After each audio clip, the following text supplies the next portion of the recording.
आगामी 12 फरवरी नगर निगम चुनाव के तहत सभी पार्टियां चुनाव प्रचार के साथ सभाओं में जुटी हुई है। वहीं टीएमसी टाउन प्रेसिडेंट एवं 37 नंबर वार्ड टीएमसी प्रत्याशी रुपेश यादव और 93 नंबर वार्ड टीएमसी प्रत्याशी आलोक बोस ने आगामी नगर निगम चुनाव के तहत राजपाड़ा स्थित काली मंदिर के निकट एक आलोचना सभा का आयोजन कर सत्तादल पार्टियों के कार्यों और नाकामियों के ऊपर चर्चा की और चुनाव को लेकर रणनीति बनाई। अपने शहर की उन्नति के लिए, अपने मोहल्ले, अपने गली के रास्तों को तरक्की के लिए, क्योंकि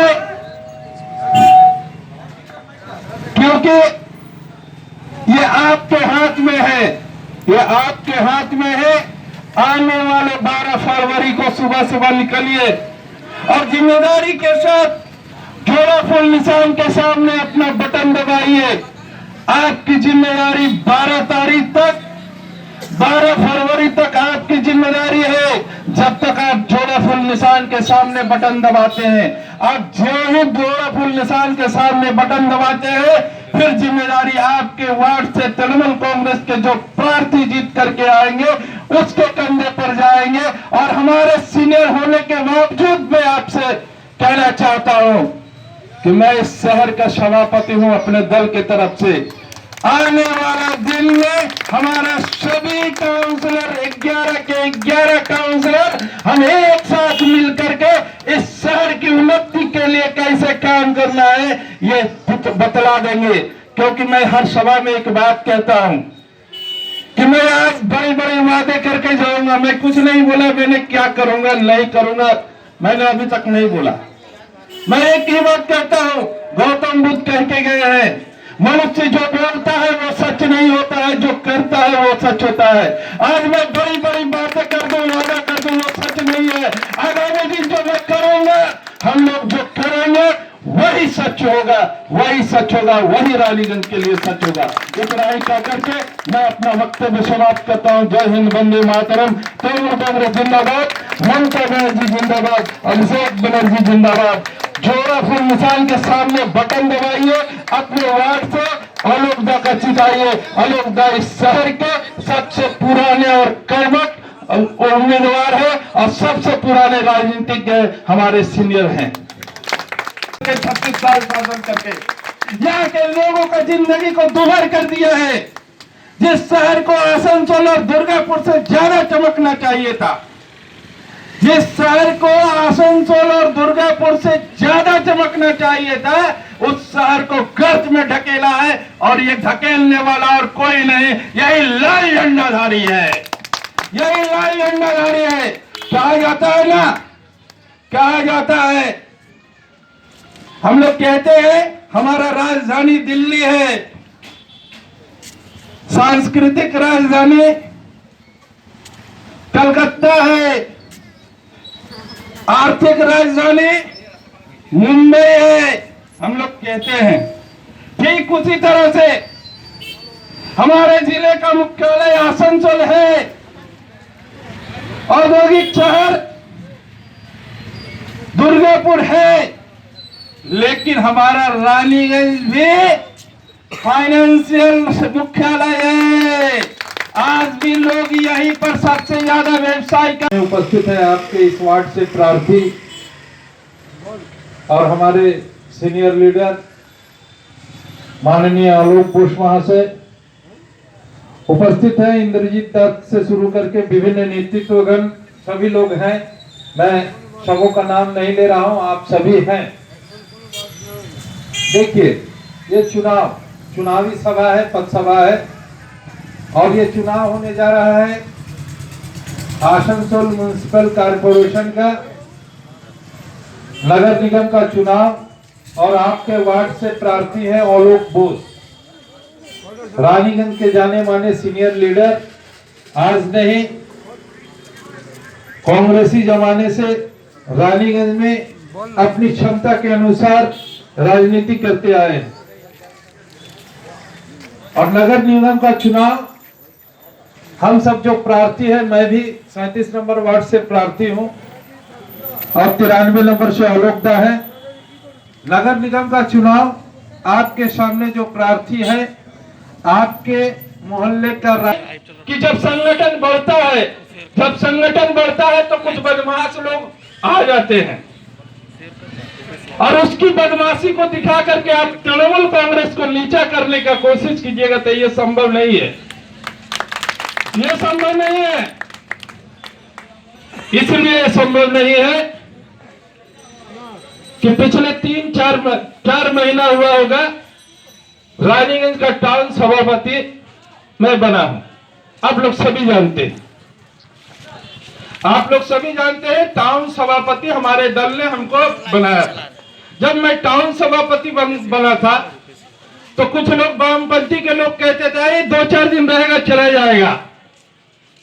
वामपंथी के कुछ लोग कहते थे 2-4 दिन रहेगा चला जाएगा,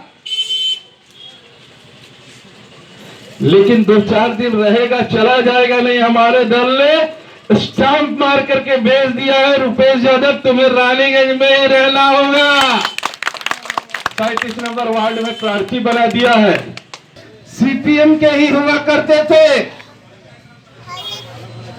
जब इतनी मौका सीपीएम को मिला और आपने विकास नहीं किया, उन्नति नहीं किया, यहाँ के लोगों को गर्त में ढकेला। आज भी ये नाला जो जाम होता है और नाला जाम होने के बाद पूरा इलाका पानी में डूब जाता है, ये किसकी देन है? ये तृणमूल कांग्रेस की देन है या माटी मानुस की सरकार की देन है? वामपंथी सो रहे थे, आज लाल झंडा लगा करके वोट मांगने चले आ रहे हैं। जब आपको इस नाले को जाम हो रहा था, जब ये कचरा से भरा जा रहा था, लोग पानी में डूब रहे थे, उस समय आप सो रहे थे। आपको जब काम करना चाहिए था, आपको जब रानीगंज की जनता ने आपको अपना मत दे करके, अपना वोट दे करके इस रानीगंज म्युनिसिपैलिटी में इस इलाके से विधायक बनाया था, तब आपने काम नहीं किया और आज टोटो पर माइक बांध करके निकल पड़े हैं कि आलोक बोस के खिलाफ में वोट दो। अरे ऐसे ही इतना बुड़बक मत समझिए रानीगंज की जनता को, इस वार्ड की जनता को। आज के लोग समझदार हैं। सब्जी बिक्री करता था, उनको भी जनशक्ति पेपर दे दिया जाता था और वो खोलते भी नहीं थे। अपना झूठी के नीचे जनशक्ति पेपर रख देते थे और फिर वो पेपर सब्जी का पानी से गल जाता था और सब्जी उठाते वक्त उनको फेंक देना पड़ता था। लेकिन वामपंथी के दादाओं को उस जनशक्ति पेपर के बदले पैसा देना पड़ता था। आए दिन डिब्बा लेकर निकल जाते थे हर दुकान पे और वो लोग आज टोटो बांध करके घूर रहे हैं। मैं इतना ही अनुरोध करूंगा, सोचने समझने की जरूरत है, सोचने समझने की जरूरत है कि ये वामपंथी जिसको आपने वर्षों वर्ष तक दिया रानीगंज को ठीक करने के लिए, रानीगंज की उन्नति करने के लिए, इन्होंने आपके वर्षों का विश्वास को तोड़ा था। आपने जो इन पर विश्वास किया था वो विश्वास को तोड़ा था।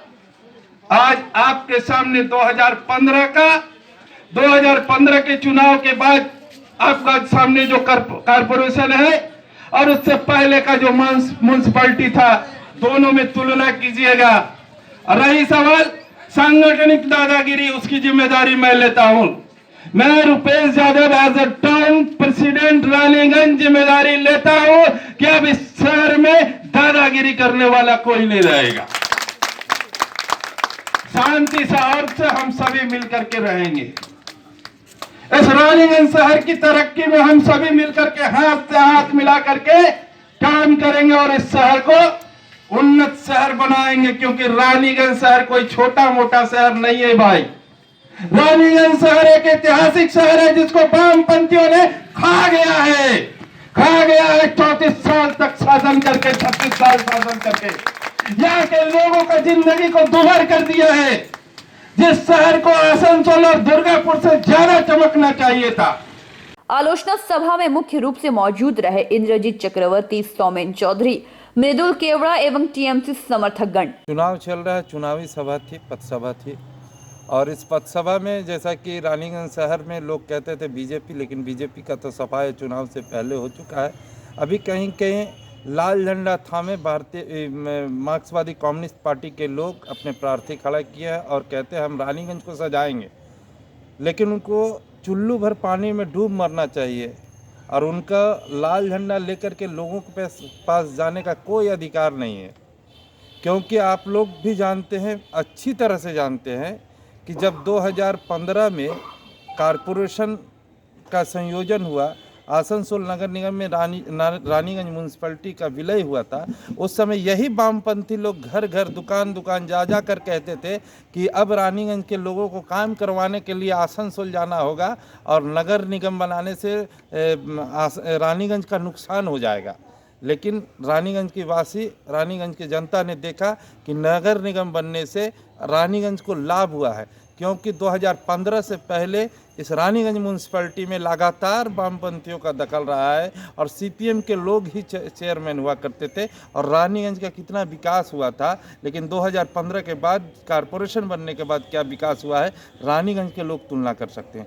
दूसरी तरफ आज लाल झंडा थामे कहते हैं रानीगंज का विकास करेंगे, और मैं कहता हूँ as a Trinamool town president Raniganj कि आपके पास रानीगंज की जनता ने देश आज़ादी के बाद से ही रानीगंज रानीगंज शहर को वामपंथियों के हाथ में सौंपा है। 2011 से 16 तक एक बार हम लोग तृणमूल कांग्रेस के विधायक बने, लेकिन फिर 16 से 21 तक वामपंथी के विधायक थे और लगातार ये शहर वामपंथियों और सीपीएम के हाथ में रहा है।